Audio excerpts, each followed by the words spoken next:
Hola amigos, bienvenidos a este nuevo episodio de Conceptos y hoy tengo el gusto de tener por acá a Fernando Bonilla. ¿Qué tal, Fernando? ¿Cómo estás? Hola, ¿qué tal, Manolo? ¿Cómo están todos? Saludos a la audiencia. Súper bien, vos, súper bien, súper contento de tenerte aquí. Luego de un par de clavitos técnicos, Suele ya estamos suceder. listos para grabar. Y bueno, les voy a contar un poco acerca de Fernando. Hoy vamos a estar hablando de medicina e inteligencia artificial, así que aquí voy con un poco del currículum y lo que Fernando ha logrado. Es médico internista con más de 16 años de experiencia, formación especializada en economía de la salud, salud digital e inteligencia artificial en salud. Es consultor internacional en transformación de sistemas de salud. Tiene estudios en evaluación de tecnologías sanitarias por parte de la Universidad del Sur de Gales. Eh, Tiene transformación digital de MIT e inteligencia artificial en salud de Harvard Medical School. Es cofundador de Health Transformers 360, firma especializada en la modernización y optimización de los sistemas de la salud y presidente del capítulo centroamericano y del Caribe de la Sociedad Internacional de Farmacoeconomía, ISPOR.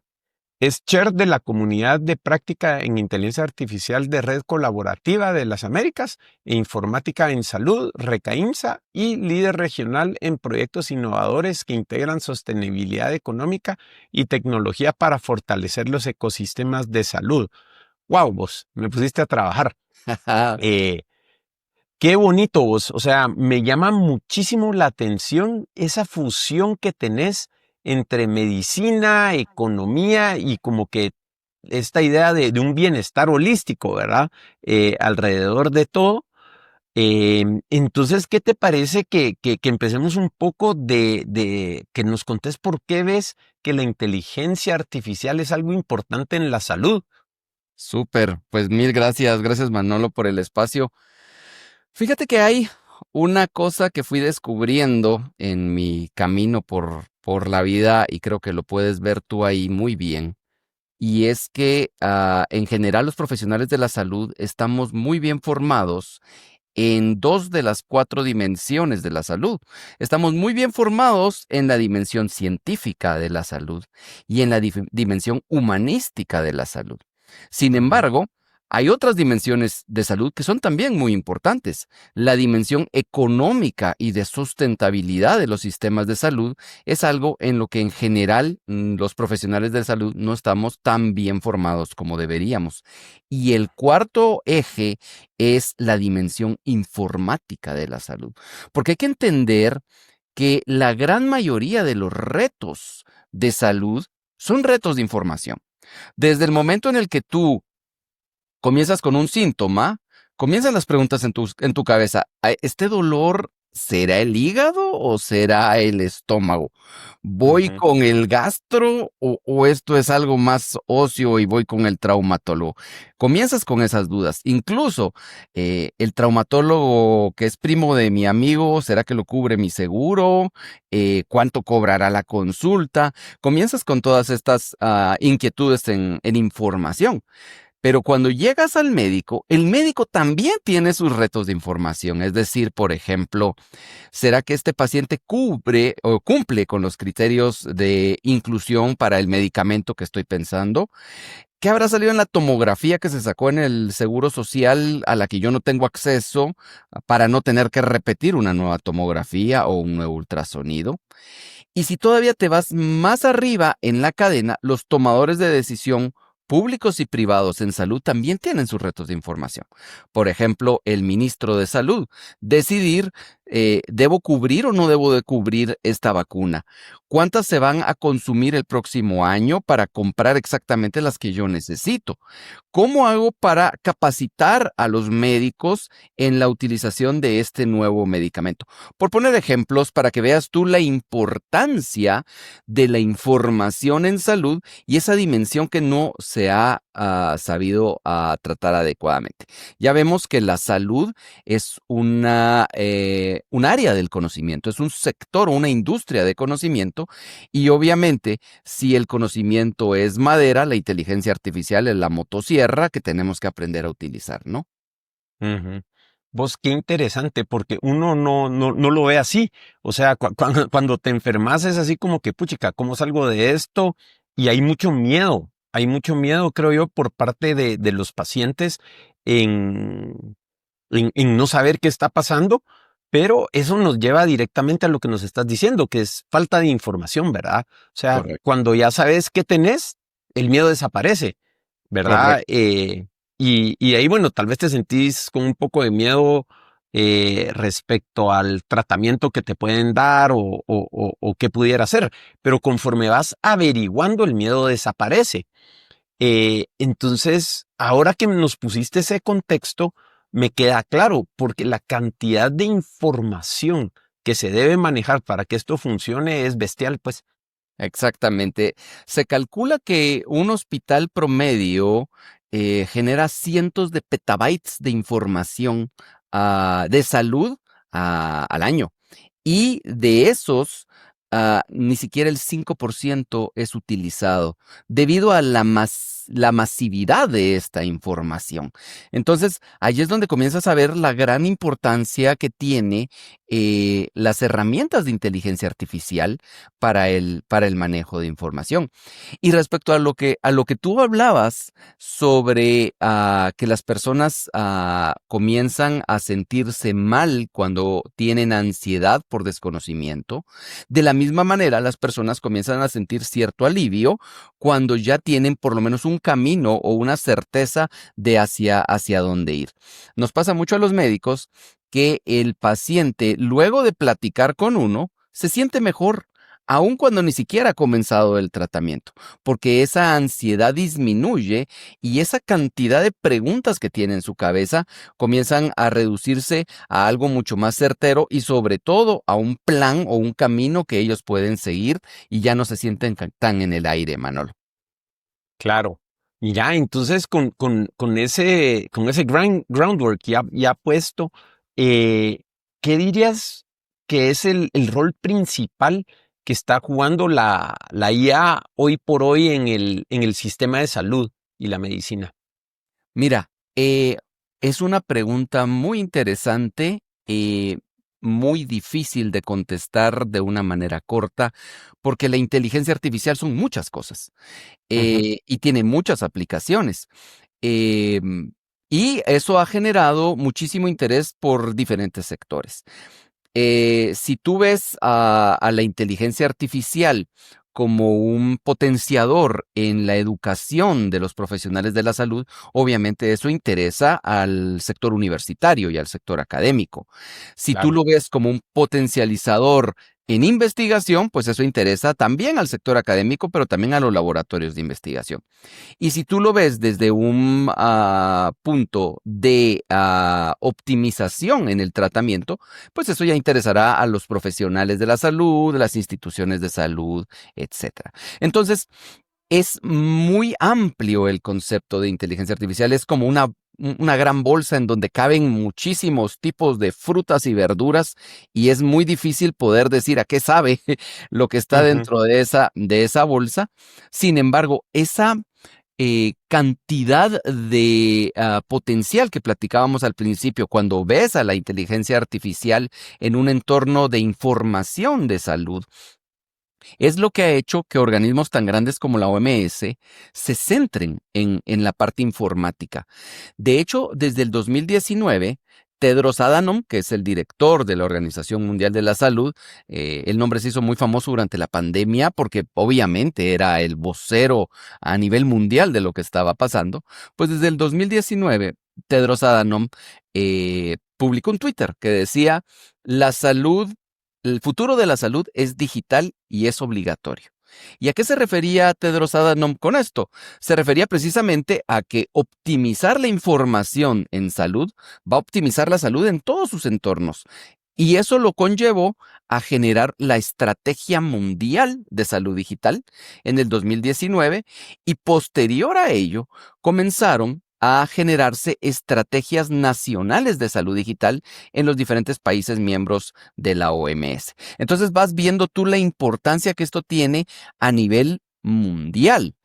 Si lo dejamos de ver desde el punto de vista de organismos tipo ONG y nos pasamos al sector privado, solamente el año pasado, Manolo, se invirtieron 30,000 millones de dólares en iniciativas de salud digital en Estados Unidos, incluyendo inteligencia artificial, expedientes electrónicos, teleconsultas, etcétera.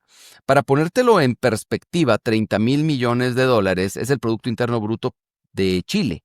Esa es la cantidad de importancia y de inversión que se está haciendo en salud y en salud digital e inteligencia artificial a nivel mundial. Claro. Mira, qué interesante. Y si vas descomponiendo, ponete nivel mundial, nivel nacional, ¿verdad? Llegas eventualmente al nivel de centros de salud. Y ahorita me brincó esta pregunta que bien dijimos que íbamos a platicar y nos íbamos a salir del script. Eh, pero ponete, es bien importante para esto de la información que si yo visito un centro de salud, un hospital, esa data se capture de una manera fiable y de alguna manera quede disponible en una red donde si yo voy con un especialista en otro hospital o en otro país o algo, hay accesibilidad a esa información. Y yo no sé cómo estaremos con eso, porque de cierta manera puede haber una desalineación de incentivos, de decir, bueno, viniste con yo, doctor, yo centro de salud, y yo voy a acaparar de cierta manera esa información porque me permite como que retener al cliente, ¿me entendés? Eh, entonces, no sé si hay iniciativas o cómo visualizas vos que puede ser interesante poder crear esa red donde yo, paciente, soy dueño de mi información y debe estar disponible en todos lados. O sea, no sé ni siquiera si te hace sentido la No. pregunta o lo que estoy haciendo. Me encanta que estés comenzando a pensar ya en salud como en un reto de información y estás tocando uno de los puntos medulares de salud digital y de gobernanza de datos en salud. El punto que estás tratando se llama, el nombre técnico es interoperabilidad de datos. Eso Ok. significa la capacidad de pasar la información de un actor en salud a otro actor en salud. Y la interoperabilidad de datos es una de las principales necesidades que tenemos en salud. El ejemplo que te ponía yo del médico que se preguntaba cuál es el resultado de la tomografía que se sacó este paciente, ese es una evidencia clara de la necesidad de la interoperabilidad de datos. La interoperabilidad de datos es toda una ciencia, es todo un sector de desarrollo. Hay gente en el área de salud digital profesionalizada en la parte de interoperabilidad, dedicada a la parte de interoperabilidad de datos a través de diferentes protocolos. Uno de los más conocidos es FHIR, se escribe FHIR, que es un protocolo para poder transmitir los datos. Regresando a la OMS, incluso se ha generado una especie de ficha universal sobre cuál debería de ser esa información mínima que debería de ser interoperable entre los diferentes actores. Y ha existido muchísimo problema con cómo protocolizar o estandarizar esta información para que pueda migrar en los diferentes entornos. Pues tú te dedicas al área informática y sabes que este paso de información de un sistema a otro puede conllevar diferentes protocolos, diferentes lenguajes, y es todo un reto. Actualmente incluso se está evaluando cómo los grandes modelos de lenguaje podrían servir como traductores entre diferentes sistemas para ir asegurando una mayor interoperabilidad de datos. En resumen, Manolo, la interoperabilidad de datos es un objetivo estratégico en salud digital necesario si queremos aplicar inteligencia artificial en salud debido a la cantidad de data que necesitas. Pero todavía muy retador y es un trabajo pues que genera una cantidad de iniciativas a nivel mundial enorme porque definitivamente hemos visto el valor de ese concepto. Qué interesante eso. Y ahorita me recordé que hace, no sé, 4 o 5 años trabajamos con una institución en Estados Unidos en unos softwares y nos salió a colación el tema de la privacidad con todo esto de HIPAA. Correcto. Entonces, ahorita, pues agregando a la complejidad del reto que están manejando, también tenés el tema de privacidad o sea, no es solo como que, bueno, ahí va la ficha del paciente y subámosla a Claude o ChatGPT o lo que sea. O sea, me imagino que también han de haber esfuerzos de poder incorporar la inteligencia artificial de una manera privada y segura que sea compatible con todos estos protocolos de privacidad. ¿O cómo está eso? Total. Fíjate que algo que no hemos logrado percibir en el imaginario colectivo es eh, no solo la complejidad de la información en salud, sino lo sensibles que son los datos. Ujú. Imagínate tú que, por poner un ejemplo, se filtra información que una persona de algún cargo público tiene alguna enfermedad de origen venéreo. Por ponerte un ejemplo, Ajá. eso puede generar realmente un escándalo. O que alguna persona se entera que su trabajador tiene una enfermedad crónica que va a generarle un aumento en la carga del seguro que le cubre la empresa, por ponerte otro ejemplo. Entonces, la sensibilidad de los datos en salud es muy importante. Y cómo nosotros manejamos esa privacidad de los datos es esencial. Por eso es de que actualmente existen regulaciones en el manejo de información en salud, como HIPAA, que es la que tú estás mencionando, que es la de Estados Unidos. Las dos más famosas son la de Estados Unidos y la de Europa. Y cómo buscan la manera de permitir la interoperabilidad de datos, pero protegiendo la información del paciente, la privacidad del paciente, la seguridad del paciente. Entonces tienes como esa arma de dos filos. Por un lado, quieres que sea interoperable para mejorar la atención de ese paciente, para tener más información de salud pública, pero por el otro lado no lo puedes liberar completamente porque tienes que proteger la privacidad de datos del paciente.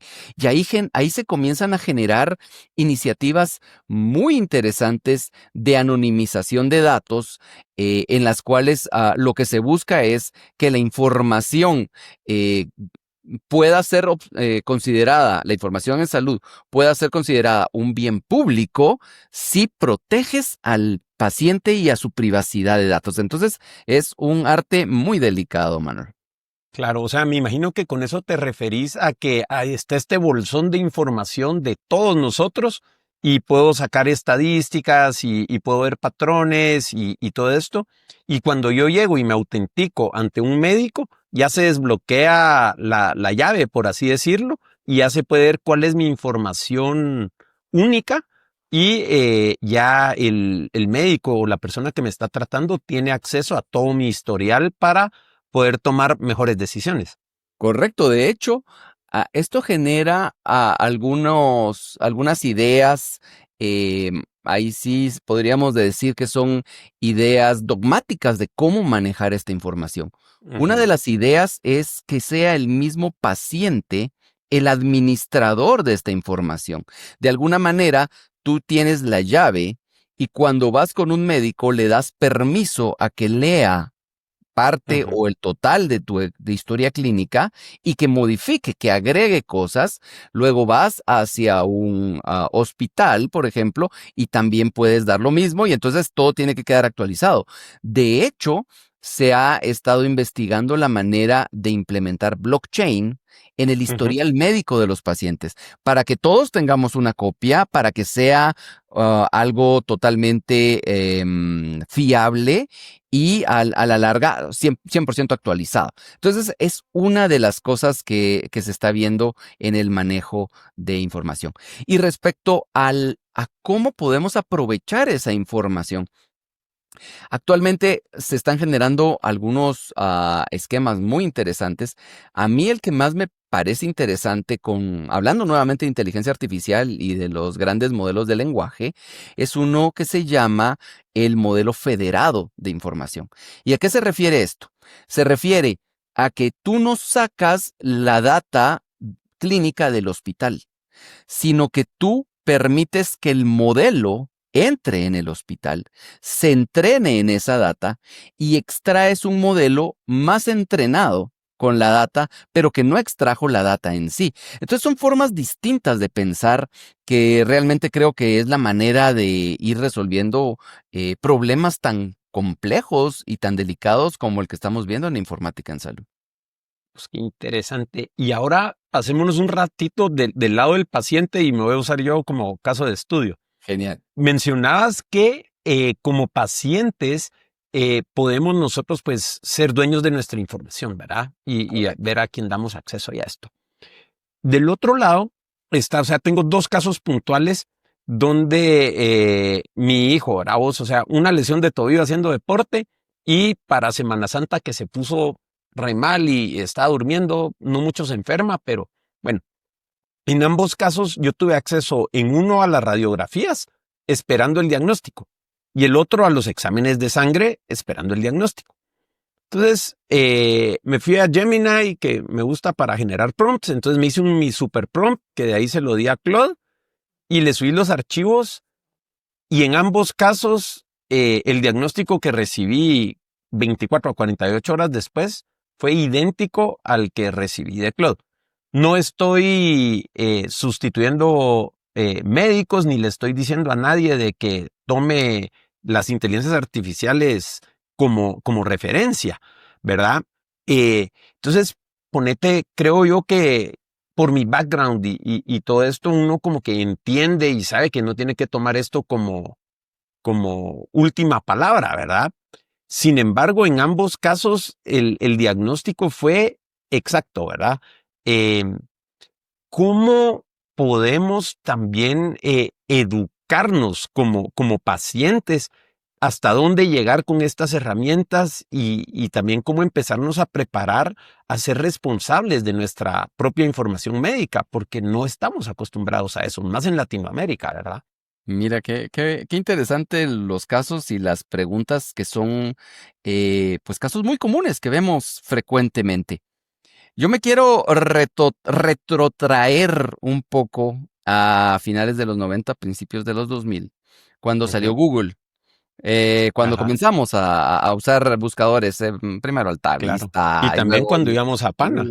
cuando íbamos a Pana también, y oíamos al excelente grupo Calúa, sí, también más o menos por esa época.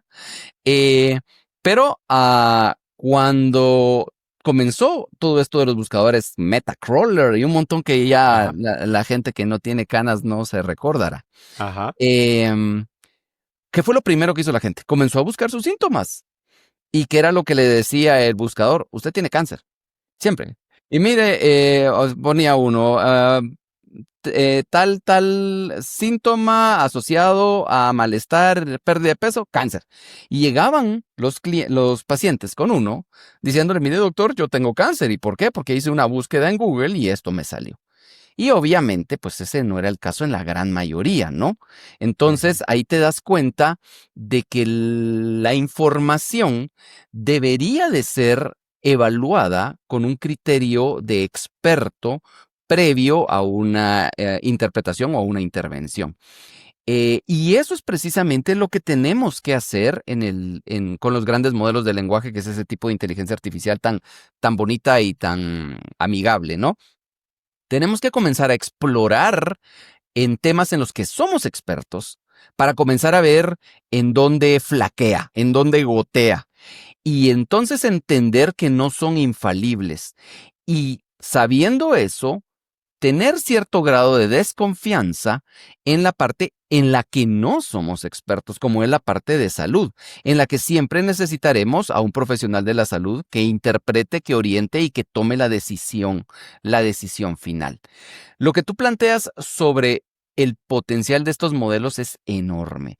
Realmente es increíble cómo un modelo no especializado, porque estamos hablando pues de ChatGPT, de Gemini, puede hacer interpretaciones radiológicas y de laboratorios muy similares a las que podrías recibir de un profesional en muchos casos, pero cuando comete un error, la decisión final, si no fue corregida por un profesional de la salud, puede impactar en tu vida e incluso puede degenerar en un fallecimiento. Entonces, siempre tenemos que entender que esto nos puede orientar, pero nunca dejar que la decisión final la tome una inteligencia artificial, sino un profesional de la salud que puede o no, dependiendo de su nivel, estar apoyándose en inteligencia artificial para mejorar su eficiencia.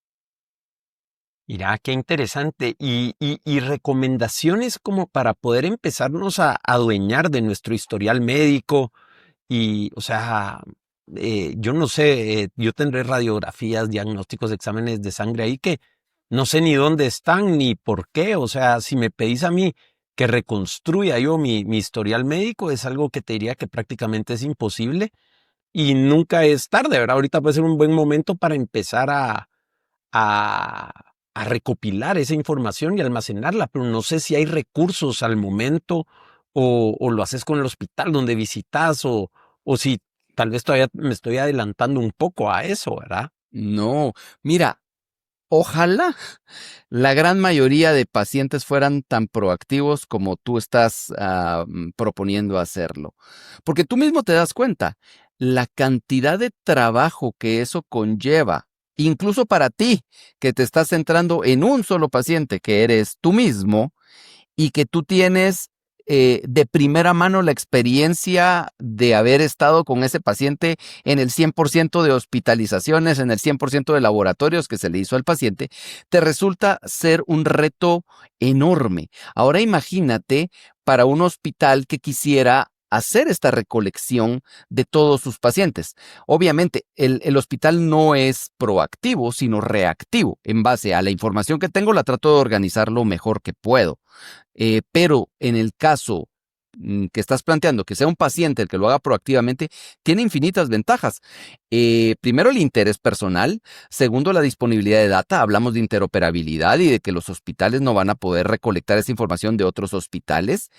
Y lo tercero, que creo que es muy importante, es la capacidad cronológica. Y aquí viene el consejo que tú me decías. ¿Cómo puedo hacer yo para adueñarme de toda esta información? Lo mejor que tú puedes hacer es tener una cronología de tu vida desde el punto de vista de salud. Es decir, toda tu información ordenada desde la fecha de nacimiento hasta la actualidad, siguiendo esa línea de tiempo. ¿Y por qué?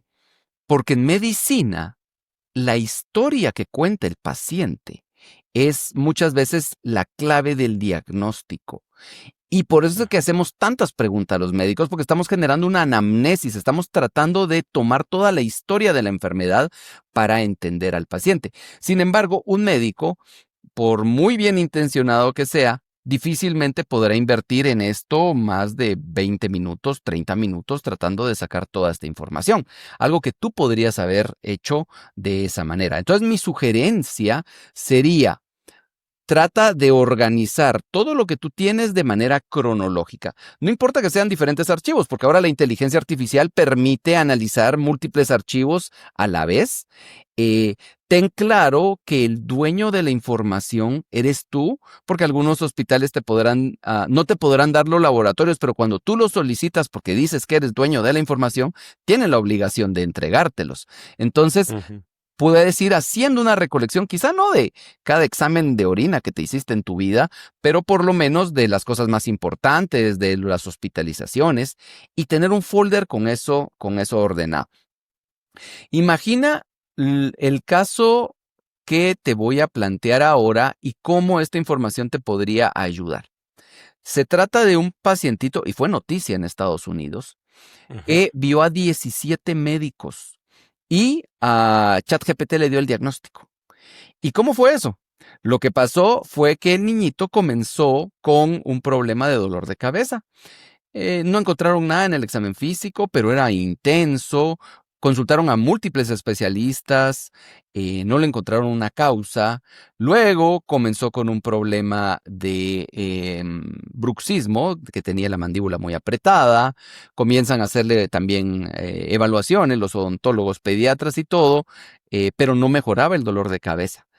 No es hasta que comienza con un problema de crecimiento y que varios endocrinólogos lo vieron y no encontraron la causa, que la mamá termina desesperada, porque ya habían visto 17 médicos entre médicos especialistas y no llegaban a un diagnóstico.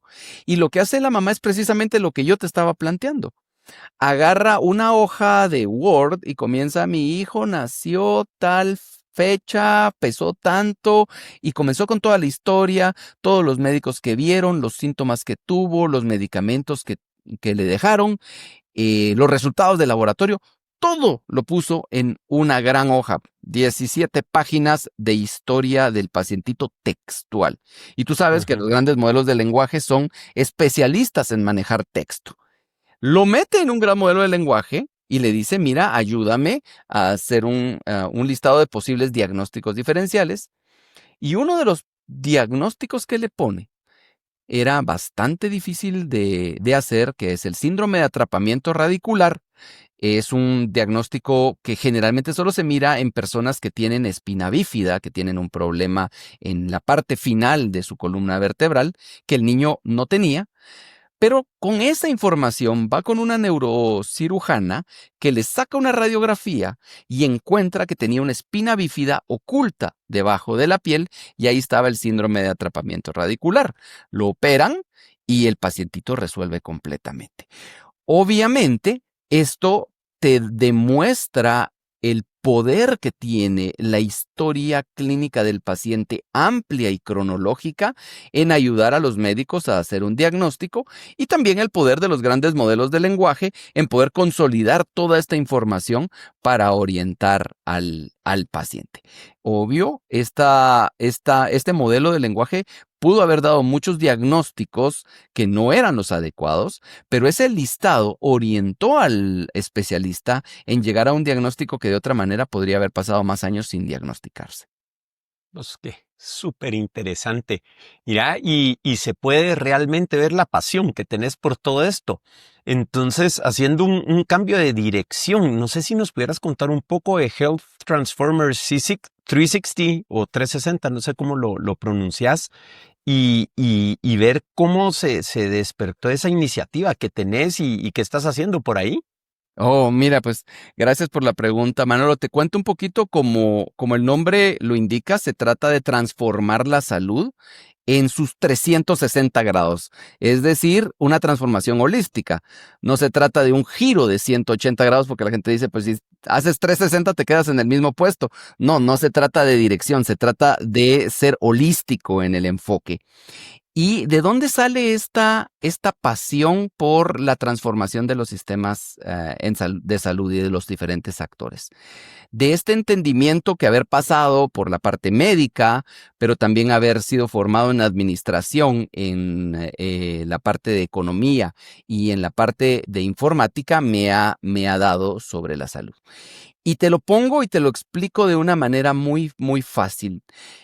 Imagina que eres médico y vas en el avión y llaman por los altavoces: si hay algún médico, por favor, acercarse. En ese momento, uno de médico se pone pálido. ¿Por qué? Porque por un lado tú tienes el interés de ayudar porque estudiaste medicina para eso.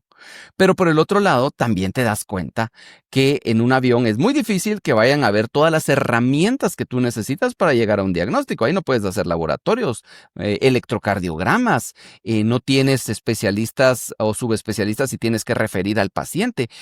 No tienes herramientas. Y ahí es cuando comienza uno a entender que el médico hace su trabajo a través de herramientas. Estas herramientas, la forma técnica de llamarles es tecnologías sanitarias. Entonces, los hospitales y los sistemas de salud deberían de ser sistemas que busquen establecer un objetivo en salud, Busquen identificar qué tecnología sanitaria los puede ayudar a alcanzar ese objetivo y los traten de implementar de la manera más costo efectiva posible. Esa es la idea que se debería de tener. Sin embargo, en salud no tenemos mucho esta visión empresarial de la salud. Tenemos más una visión de hay que tratar de hacer lo mejor para el paciente siempre como sea, lo cual es muy loable pero muy desorganizado. Entonces necesitas comenzar a evaluar tecnologías sanitarias. Entonces, Health Transformers 360 te ayuda a los diferentes actores de los ecosistemas de salud a identificar, atraer e implementar tecnologías sanitarias de la manera más costo efectiva posible para lograr tus resultados en salud. Es un cambio completamente de paradigma. Y si tú ves, dentro de estas tecnologías sanitarias, la inteligencia artificial juega un papel preponderante y sobre todo los grandes modelos de lenguaje, porque la gran mayoría de información de los pacientes es información de tipo narrativa. ¿Qué síntomas tuvo? ¿Cuándo les pasó? ¿Cuánto le dolía?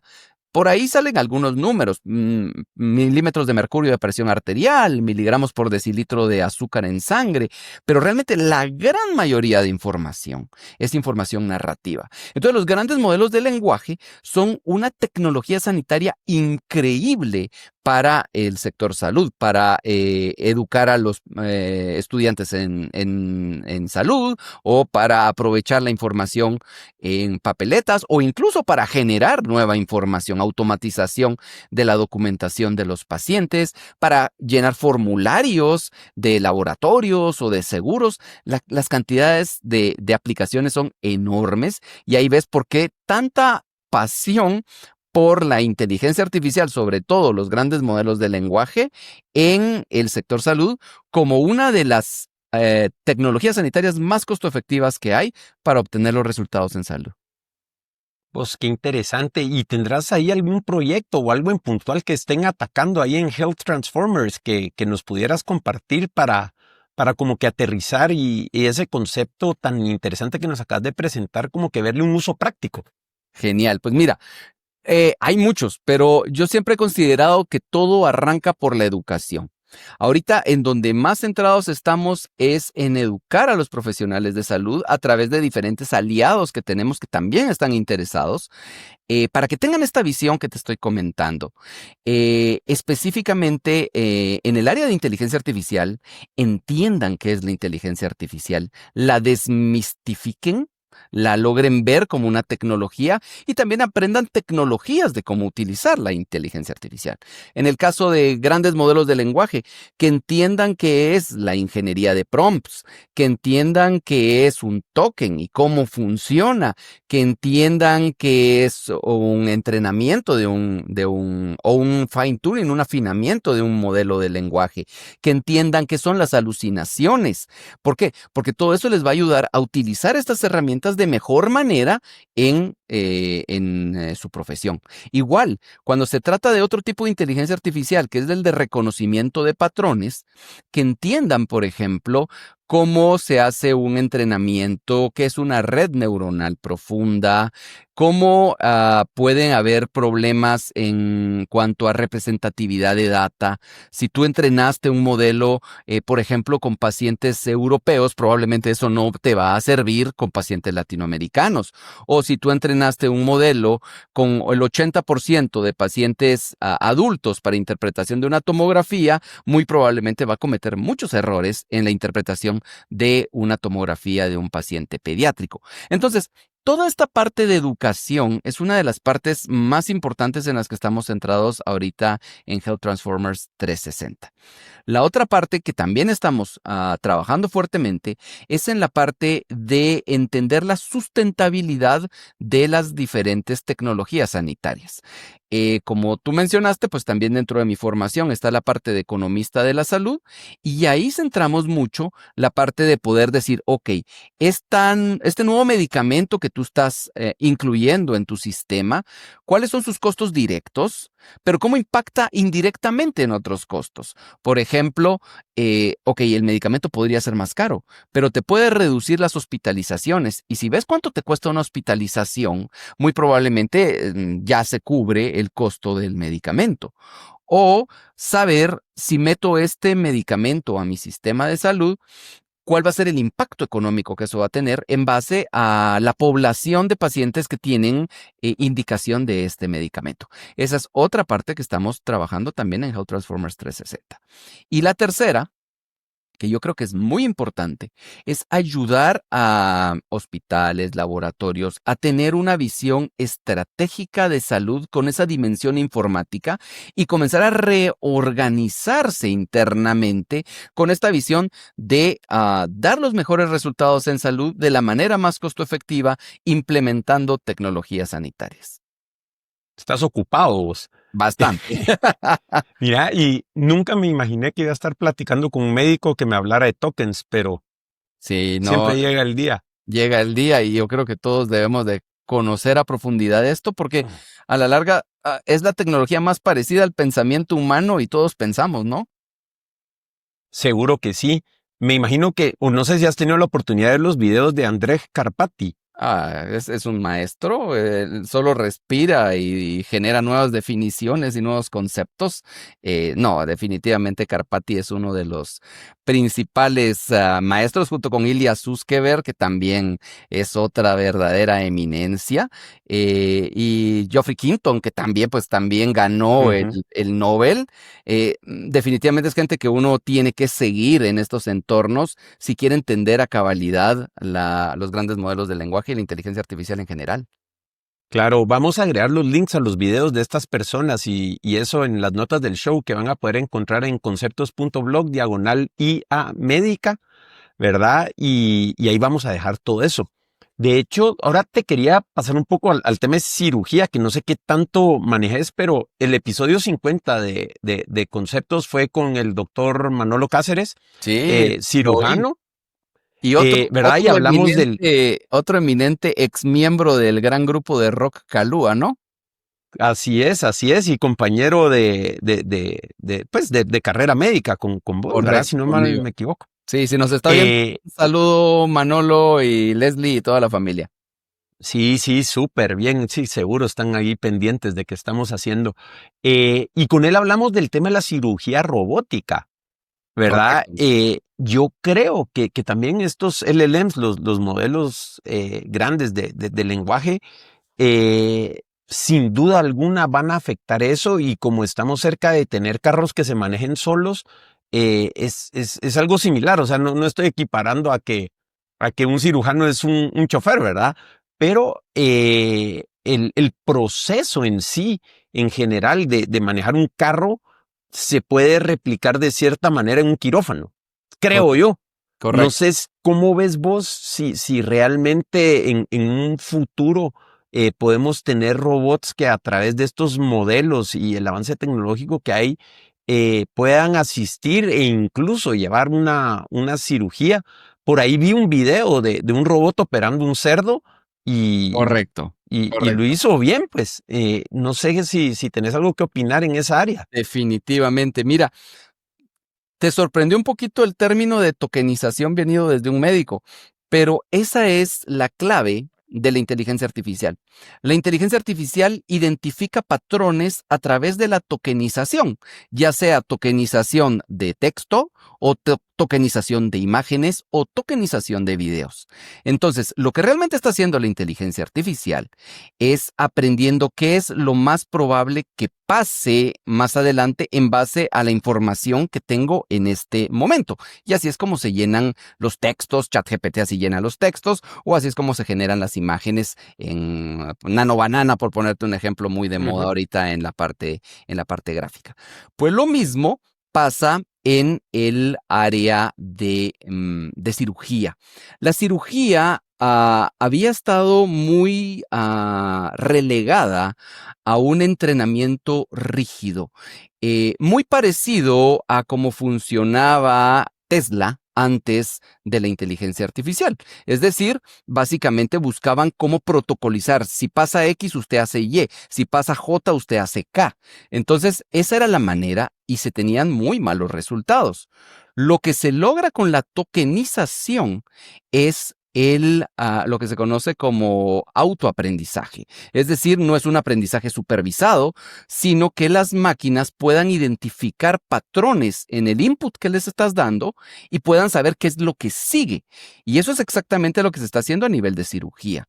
El ejemplo que tú pones sobre el cerdo que fue operado de la vesícula biliar 100% autónomo, lo impresionante no es que hayan operado a un cerdo, sino que lo haya hecho la inteligencia artificial interpretando qué era lo que tenía que hacer después de cada paso, sin que nadie le hubiera dicho haces X, Y, Z, sino solo alimentándolo con información en video de operaciones, y este modelo logró intercalar todo y saber cuál era el siguiente paso.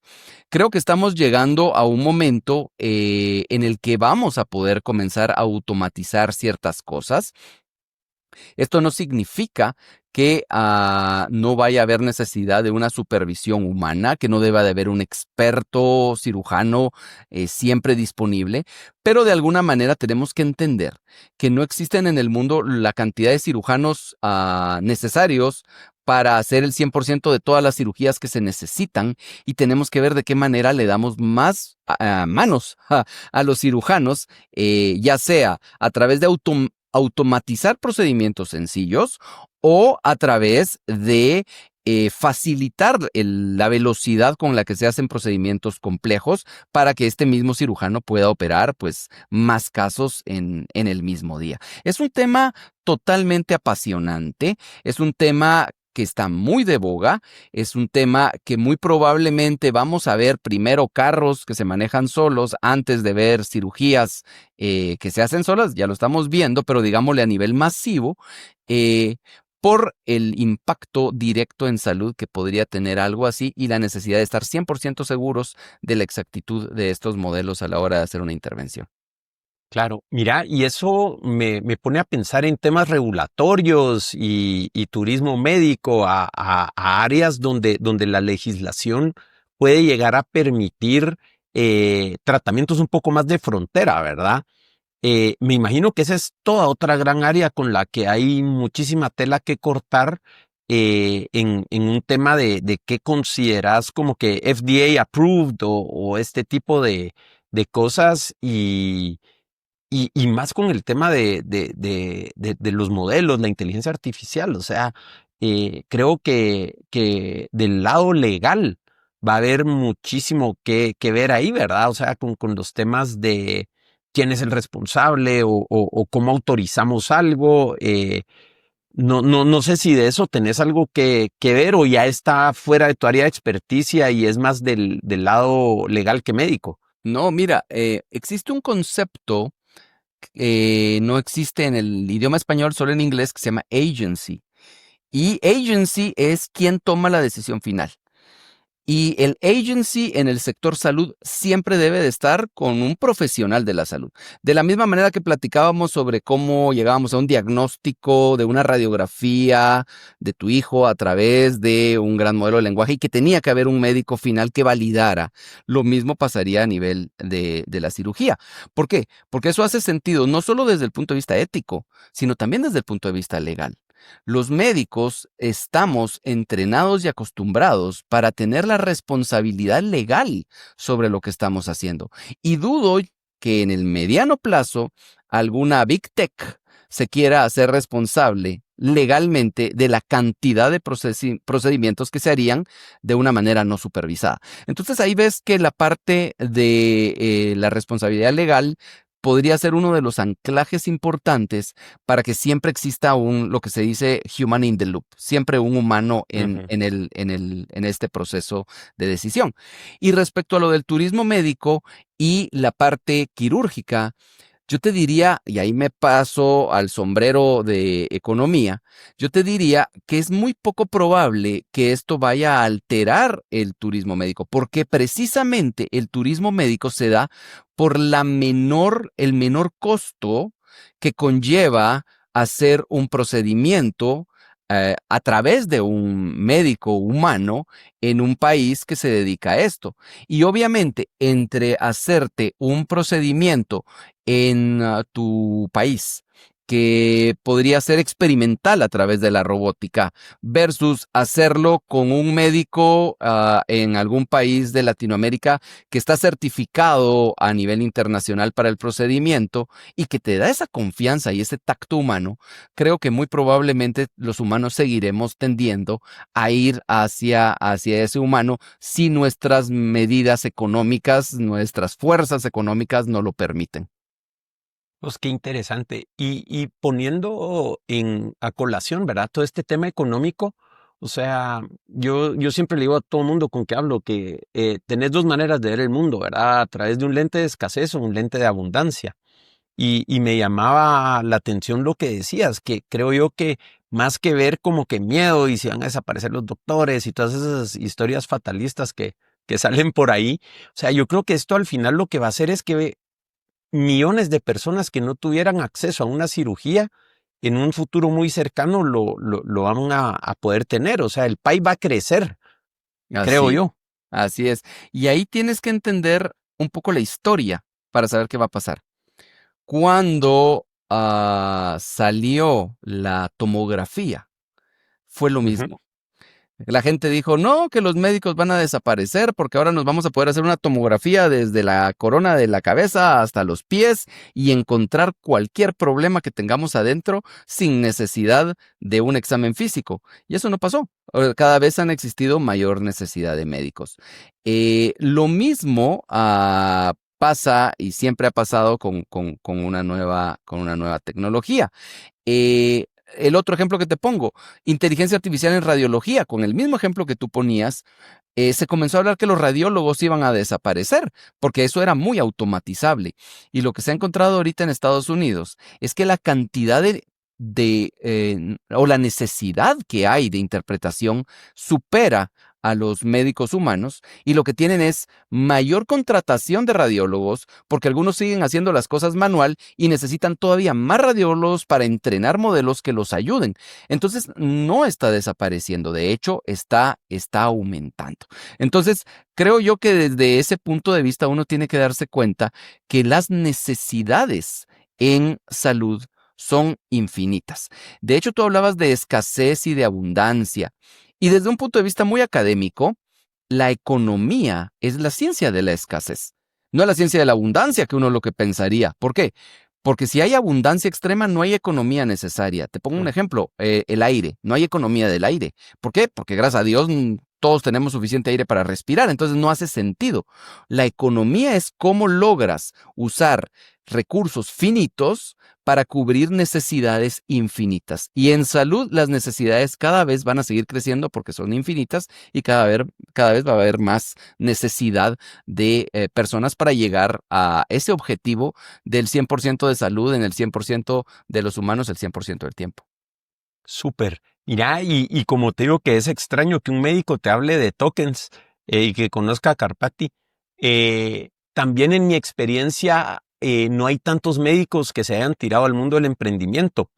¿Qué has aprendido en ese lado, verdad? En el tema, pues no económico, sino que de tener esta visión de algo que querés que exista en el mundo e ir poco a poco obteniendo los recursos, aprendizajes, partners, proveedores, todo eso que involucra el emprendimiento. ¿Qué has aprendido de ese lado, Fer? Sí, mira, pues em, primero comentarte que a pesar de que tenemos esa idea, la gran mayoría de médicos somos emprendedores. Poner una clínica es un emprendimiento. Ujú. De alguna manera, la cantidad de médicos que están contratados es mínima. La gran mayoría estamos como freelance tratando de sobrevivir. Sin Claro. embargo, y ahí viene la parte de qué es lo que uno va aprendiendo en este camino. Te tiran al agua siendo un experto científico, pero tienes que tener también conocimientos administrativos que no te da la carrera. Y ahí cometes un montón de errores. Durante mi diferente devenir con todos estos abordajes que he hecho, me he dado cuenta de la necesidad que hay de una formación básica administrativa en los profesionales de la salud y ahora también informática. Como te comentaba yo, muy bien formados humanística y científicamente, nos hace falta mucho desde el punto de vista administrativo e informático. Y la otra cosa que he aprendido es el increíble poder de las redes. Redes profesionales, por ejemplo, LinkedIn, son totalmente subutilizadas por mis colegas porque normalmente pensamos de que eso es para ejecutivos. Sin embargo, si ellos comienzan a verse como empresarios que necesitan tener contacto cercano con gente que les ayude en diferentes disciplinas que ellos no son expertos para poder llevar a otro nivel a sus empresas, que son sus clínicas, comenzarían a darse cuenta de la importancia de las redes sociales. La gran mayoría de cosas que he podido lograr poco o mucho en mi carrera se debe a la increíble gente que he conocido durante mi camino y la gran importancia de ampliar las redes sociales del profesional de la salud, más allá de otros profesionales de la salud, sino llegando a un entorno profesional mucho más amplio. Claro, mira, y quiero hacer una disculpa pública a todos los médicos y colegas que nos escuchan, que como paciente nunca identifiqué el hecho de que tengan una clínica como emprendimiento, ¿sabes? O Sí. sea, uno está tan apegado a su salud que te digo, probablemente en mi cabeza la conceptualización era son doctores. O sea, y que esté llegando a la clínica no lo podía ver como emprendimiento. Entonces, uno, me disculpo por No, eso y dos, te agradezco por habérmelo aclarado. Eh, y creo que por lo menos en mi caso es un testamento a lo importante que es la relación paciente-médico, ¿verdad? Que te metes en eso y al final es tu vida de lo que estás hablando y te sesga mucho. correcto, ¿no? Y es algo que nos pasa. De hecho, ni siquiera los médicos sabemos que somos emprendedores hasta que nos toca serlo. Y cuando te encuentras que luego de ver a muchos pacientes, todavía te quedas en la clínica cuadrando números, viendo salarios, reportando impuestos, te cae el 20 de que también eres un emprendedor. Entonces es normal muchas veces verla al profesional de la salud como mi sanador y no como emprendedor que también lo es, y mi mayor admiración a todos mis colegas profesionales que luego de ver pacientes todavía se quedan quemándose las pestañas haciendo todo el trabajo administrativo propio de un emprendedor. Claro, que ahí es donde vale la pena también hacer conciencia de lo importante que puede ser aprender a usar todos estos modelos, la inteligencia artificial para reducir esa carga. De hecho, le envié a Manolo, déjame ver si tengo la gráfica aquí, pero es una gráfica de cómo ha crecido eh, la cantidad de contrataciones que se hacen en el sector médico, en el área administrativa versus el área médica.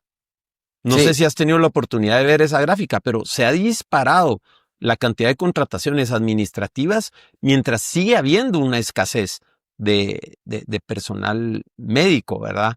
La voy a encontrar y te la mando por si no la has visto. Creo que sí ya la has de haber visto por ahí, pero creo que hay mucha optimización que se puede hacer del lado de manejo de negocio, también por el parte de médicos, utilizando todas estas herramientas, ¿verdad? Más ahora que Claude ya puede generar archivos, te puede hacer, le escribís y te hace tu Excel para llevar tu presupuesto con fórmulas y todo, eso va a ser fenomenal. Mira, así. vamos a hacer algo simpático, Fer. Dime. Voy a ver el outline que hicimos al principio, que no vi en toda la conversación, para ver, para ver si se nos quedó algo por fuera o algo más que le quisieras compartir a la audiencia. Pero mira, dijimos que íbamos a hablar de por qué inteligencia artificial en salud, cuál es la importancia de la IA en salud en el mundo, cuáles son los principales tipos de IA que están impactando el sector salud Y 4, ¿cuáles son los principales riesgos y cuidados que se deben tener con IA en salud? No sé si dejamos algo por fuera o quisieras No, profundizar algo por ahí. creo que lo tocamos todo bien, incluso en el último punto hablamos acerca de los sesgos en la data de entrenamiento, la importancia de tener al humano en el loop, the human in the loop, responsabilidad legal.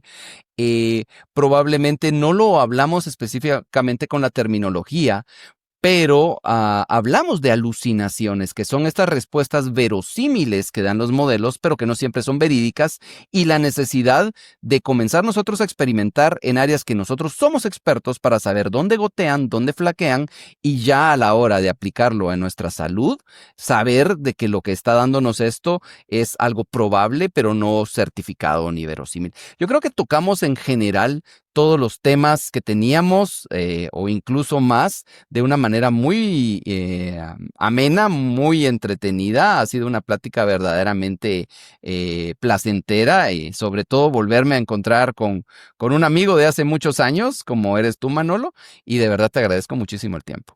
¿No? Igualmente, y no sé si quisieras compartir tus redes o algo donde, pues, si puede salir alguna oportunidad de negocio, alguien que quiera saber más, profundizar acerca de esto, te pudieran contactar de alguna manera en alguna red o que te encuentren, pues, para poder saber un poco más de lo que estás haciendo, ¿verdad? Genial. Pues sí, me pueden encontrar en las redes sociales como Health Transformers 360. Lo normal, www.healthtransformers360.com o mi correo que es F de Fernando, fbonilla, @healthtransformers360.com.